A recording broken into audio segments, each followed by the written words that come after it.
Well, hello everybody again, and welcome to Learning Coach Academy for Monday, May 1st. Here we are. We have made it to May. So glad that you are all here together today so that we can talk about all things Google Drive. That'll be our topic for today's session. You'll see there down in the agenda that we'll be talking about that a little bit. Of course, we'll talk about mission and vision values in our MMU.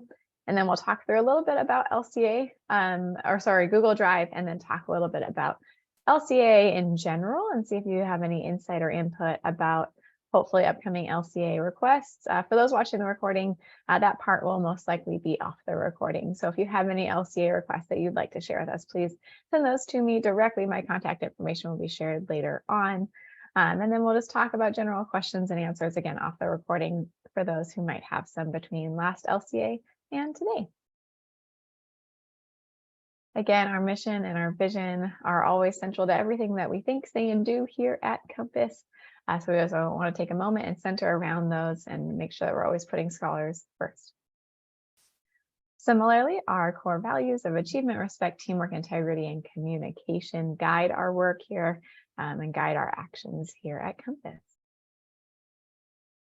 Alrighty, MMU time. Lots of important updates today shared in our MMU. You can see here as I jump over to the MMU, a couple of things I want to highlight as it loads. My apologies on the computer processing time there. One of the first things that's there is a note from our superintendent and CEO. Liz shares there at the beginning that all three of our charters were awarded a 6-year WASC accreditation. So big celebration there. I know that lots of parents helped too within that process.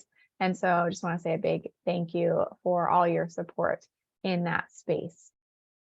For those watching the recording, we're going to pause the recording for right now as I continue to go through our MMU.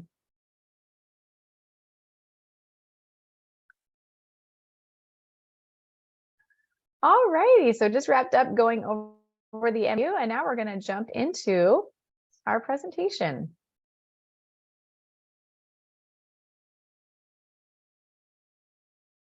As it thinks a little bit, there we go. So of course, one of the first things that we always like to hear before we jump into all things topic is just, is there anything great that happened since we saw each other last? Prior to the recording starting, I know I was able to connect a little bit with you all. So is there anything else that you'd like to share in terms of something that has happened that's been great or good since we were together last? Anything that you want to celebrate together? Or should we just get into all things Google Drive?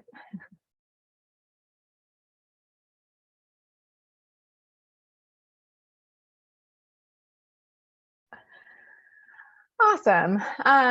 Well, we did pause the recording there, but we did share a little bit here with those who were present. And a big shout out and thank you to everybody who shared what's going on in their lives. And as you're watching the recording, if you have anything exciting to share, please feel free to shoot me an email and I will be happy to rejoice and celebrate with you asynchronously.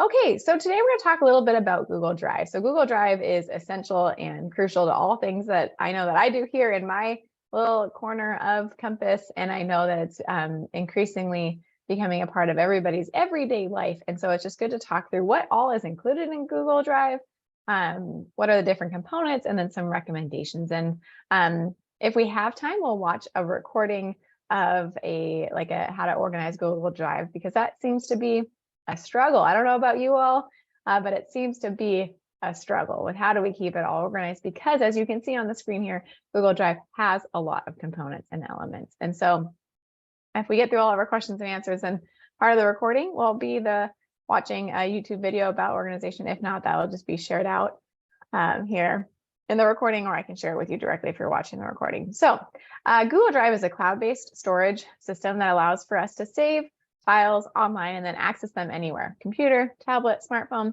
And there's some different components there within it. You'll see there's Google Docs, Google Sheets, Google Slides. Those kind of mimic Microsoft Word, Microsoft Excel, Microsoft PowerPoint.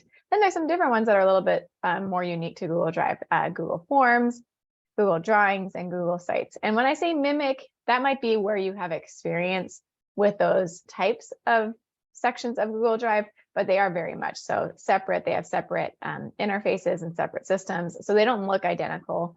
When you're in a Google Doc, it doesn't look identical to, say, Microsoft Word. It's just that might be where your previous computer skills find you having some comfort level in those spaces, but they definitely work differently. There's some communication between the two systems. So if you upload a Google Doc, if you upload a Microsoft Word document, it translates well to Google Docs. Sometimes, every once in a while, there'll be some things that don't translate well. And so you can see kind of in their primary functions of all of these forms, drawing, sites. Those are a little bit more unique in terms of you can create forms, send them out, collect data. Google Drawings, you can be a little bit more in the graphic design world there. And then of course, Google Sites with that help with web design. And so why do we use Google Drive? What's the purpose within it? And what's the value of it for us? Compass staff and scholars have Compass Gmail accounts. Access your documents from anywhere, as I mentioned previously. And so those scholar accounts are within our domain, and so that creates an ability to have better collaboration within Google Drive. And then you can share and collaborate with others in real time. So that collaboration is easier done when it's within that space. And then it's compatible with multiple programs, as I mentioned previously. I mean, you don't lose anything. It's constantly saving everything. So, Control S or save, file save, right? We're always doing that. Maybe I'm, what's the word? Aging myself a little bit there. But here within Google Drive, you don't lose anything. It's always saving. And free has a little asterisk, right? It's at zero cost. It's not a free platform for the type of, it's not always necessarily a free platform depending on what you have, what you do. And the specific to our Compass domain, only Compass staff and scholars have access to that, where collaboration is within the Compass domain. That's just staff and scholars. So the free has a little bit of an asterisk. Google Drive isn't always permanently free. There are costs at certain stages of it. And for certain types of it. Any questions so far? I think this is pretty much a part of our everyday life. So part of what I wanted to touch on today was just those organization tips. How do we make this a better part of our everyday life? So one of the great ways is to utilize folders. We can create folders for each of our classes, for our scholars, for each of our tasks, for each of our projects, and then intentionally being within those folders. So it's one thing to create the folder, but if the folder doesn't get used, then it's just taking up space in general in the Google Drive. So usually what that means is that you have to go within the folder and make sure that the item is within the folder. If you're making a copy of something that maybe a teacher had shared with your scholar, or if your scholar is making a copy of it, just make sure you're within that folder already. The consistent naming conventions can be a huge help because as years compile on top of each other, scholars will find, wait a minute, was this journal for that class for this time? So naming conventions often will include the year and then the subject or the year and the class. And then you can look at if you want to put the assignment title at the end, if you want to put versions at the end of that, just different consistent naming conventions can make a huge difference with helping organize even within folders, right? So if you have folders per subject and you want that to continue over years, or if you want to have one folder for each year, that can reduce the ability to have that naming convention, have it be year. But part of the thing is when you search your whole Google Drive, is it's super helpful to have those consistent naming conventions where you list years within the document title. And then that way the year, subject, assignment title can be super helpful for just finding everything in general. In terms of, that's for the general search feature. In terms of Google Drive, we might need to acknowledge here that someone's Google Drive here might already be a mess. And that's okay. It's better to do something instead of do nothing. So it's better to do something. So it's better to start now going forward. And then as time pops up, maybe then you'll take an opportunity to go back and maybe try and fix maybe where you would have done something differently. But master folders for each school year, as I mentioned, is great, just not to necessarily want to lose naming convention, right? Still having the year in there. It's up to you, obviously, but I do know master search function within Google Drive. Sometimes it's helpful to have the year in there. And then you'll want to move everything over into a folder at the beginning of each semester and school year. So kind of just that dump of things. So maybe you have everything in set folders, but then just doing that each semester, each learning period, each quarter, each school year, whatever works for you, setting aside a chunk of time to help your scholar really organize their Google Drive. And then there's also a number system that you can use for courses. And we'll talk through that a little bit. I know we're getting short on time, but we'll talk through that a little bit here in a moment. And one of the things I have found with Google Drive is that, like you were saying in the chat there, it's like if we don't find the protected time, we don't do it. And it just becomes this swirling large category of all the things that are happening here in Google Drive. And so what we'll do here is just pause really quickly for any questions that you might have. If there's no questions in general, then we'll just jump into talking through our the number system for courses and just ways to organize Google Drive. So any questions right now? Awesome. So no questions at this time. So what we're going to do is take a brief moment here and we're going to watch this quick video about how to organize our Google Drive for school purposes specifically. And then we'll wrap up here and be all done for today's LCA.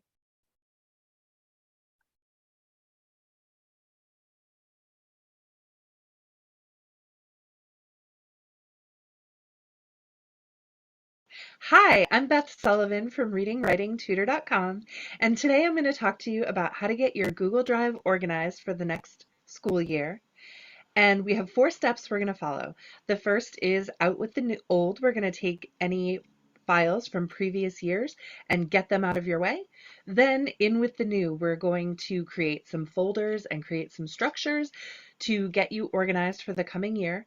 Then third, we're going to make it pretty. We're going to add some color and some other details to make it fit the way you use your files. And 4, we're going to talk about how to use it wisely. I'll give you some tips for maintaining this system. So let's click over to a sample Google Drive folder.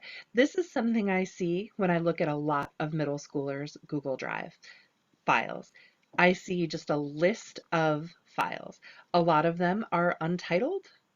Some of them have titles, and a lot of students end up giving a file their own name as the file title, which is fine for sharing things with your teacher. She'll be able to find the things you sent, but the problem is you end up with a folder full of things where the document title is your own name, and that doesn't help you figure out what the file is and use it well. So we're going to take this middle school folder that I created and we're going to get it organized. The first thing we're going to do is create a folder to store all of this old work. We're imagining here that we just finished 7th grade, we're getting ready for 8th grade, so we want anything from 7th grade or before out of our hair. So there's 2 ways to create a folder. One is to click on this new button and click the folder button at the top of the list. The other way is to right click somewhere in this box and click new folder. Same menu, but you can open it 2 ways. So we're going to take anything from grade 7 and before and create a folder for it. If you had a lot of time on your hands, or if it made you happy to do it, you could create a folder for each grade that you used Google Drive, and you could organize things into different folders. But for the purposes of this activity, we're just going to get rid of everything because it's very rare that you actually need to look at something from a previous year. So the way we're going to do that is click on one file, then hold down the Shift key and use the down arrow to select all the files in the list. Click and drag them into the grade 7 and before folder. So now your Google Drive is totally clean. All your old work is hidden away in this folder. If you ever do need it, it's there, but you probably won't. So we can put that in and ignore it. Then we're going to create a new folder for the coming year.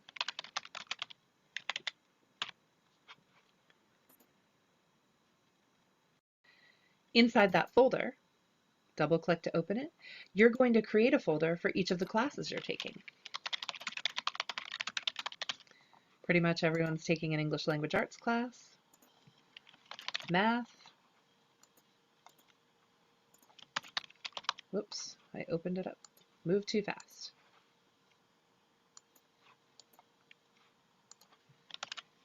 Science.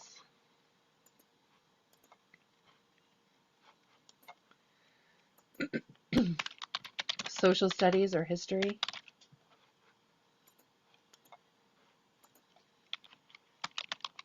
Maybe a foreign language. You probably don't need a folder for your phys ed class or your music class, but you might, and if you know that you do, you can certainly create one here.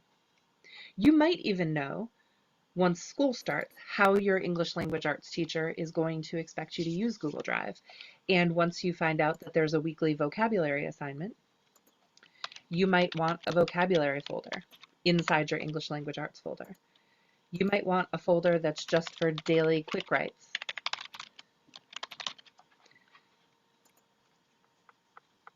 You might not know until school starts how those folders will be used, so you may just want to leave it for now at a folder for each class. So that's out with the old and in with the new. Now we're going to make it pretty. When you do this, this is going to be very specific to the way that you use Google Drive. One thing I recommend for all students is that they use color to help coordinate their folders with their physical materials like their binders or their folders.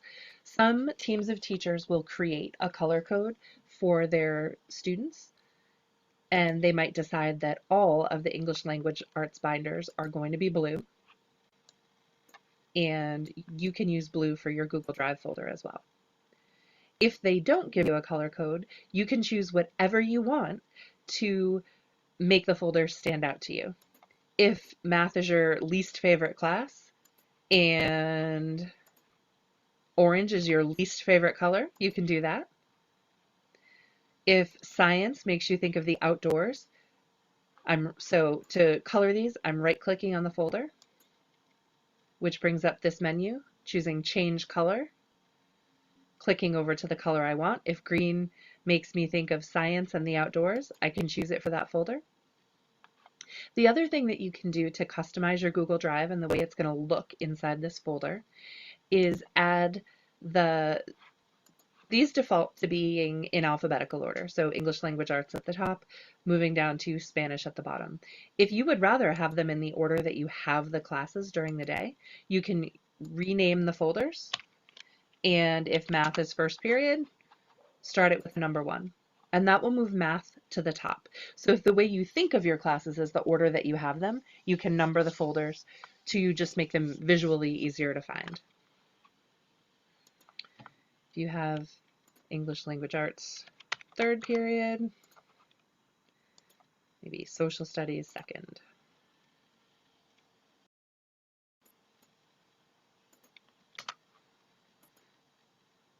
So the numbering takes the folders out of alphabetical order and moves them into numerical order.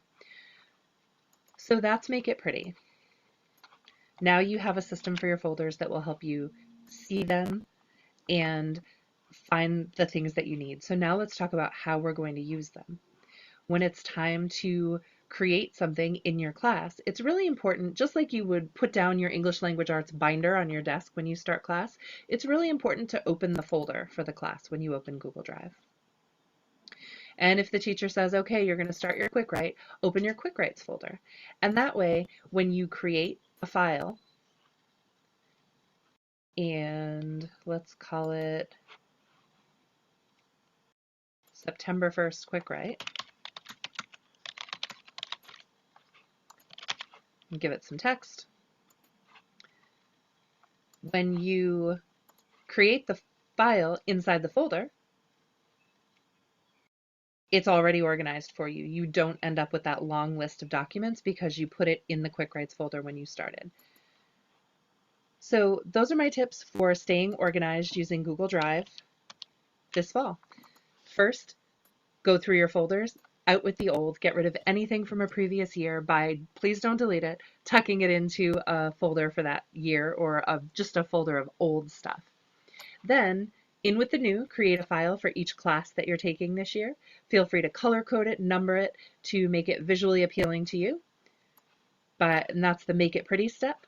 And then 4, use it wisely. Maintain the system by making sure that you're actually putting your documents in those folders as you go. All these things together will give you a great start on an organized school year. Happy back to school!